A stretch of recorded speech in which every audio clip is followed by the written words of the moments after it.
পেহেলগাম ইস্যুতে টানা 4 দিনের তীব্র সামরিক সংঘাতের পর গেল 10 মে বিকেলে যুদ্ধবিরতিতে রাজি হয় ভারত পাকিস্তান। চূড়ান্ত যুদ্ধের দ্বারপ্রান্ত থেকে ফিরে আসার 4 দিন পেরিয়ে গেলেও উভয় পক্ষই নিজেদের বিজয়ী দাবি করে চালিয়ে যাচ্ছে প্রচারযুদ্ধ। সামরিক সংঘাতে উভয় পক্ষই কিছু কৌশলগত সাফল্য পেলেও তাদের ব্যাপক ক্ষয়ক্ষতি হয়েছে বলে মনে করছেন বিশ্লেষকরা। কিংস কলেজ লন্ডনের সিনিয়র প্রভাষক ওয়াল্টার লেগুইক বলেন, সাম্প্রতিক সংঘাত কাশ্মীরকে আন্তর্জাতিক ইস্যুতে রূপান্তর এবং এটি নিয়ে আলোচনার সুযোগ করে দিয়েছে পাকিস্তানকে। ইসলামাবাদ যুক্তরাষ্ট্রসহ বিভিন্ন দেশের মধ্যস্থতাকে স্বাগত জানিয়েছে এবং যুদ্ধবিরতিকে তারা বাইরের হস্তক্ষেপের প্রয়োজনীয়তার প্রমাণ হিসেবে তুলে ধরেছে বলেও উল্লেখ করেন তিনি। শেকড় থেকে শিখরে।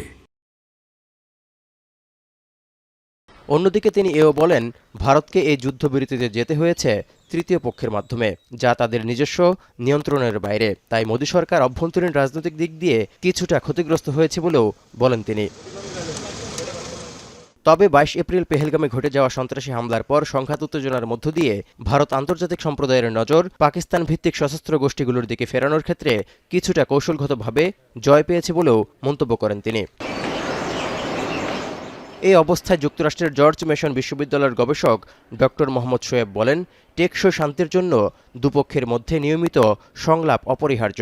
ভারত শাসিত কাশ্মীর ও অন্যদিকে পাকিস্তানের বেলুচিস্তানের নিরাপত্তা পরিস্থিতির উপর শান্তি বজায় রাখা নির্ভর করবে বলেও মনে করেন তিনি।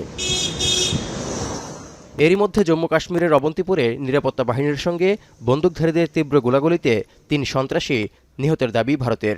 এছাড়া ভারতের উত্তর পশ্চিমাঞ্চলীয় মণিপুর রাজ্যের চাঞ্জেল জেলায় আসাম রাইফেলসের সদস্যদের গুলিতে অন্তত 10 জন নিহত হয়েছেন। তাদের কাছ থেকে বিপুল পরিমাণ অস্ত্র ও গোলাবারুদ উদ্ধার করা হয়েছে বলে দাবি করছে ভারতীয় সেনাবাহিনী।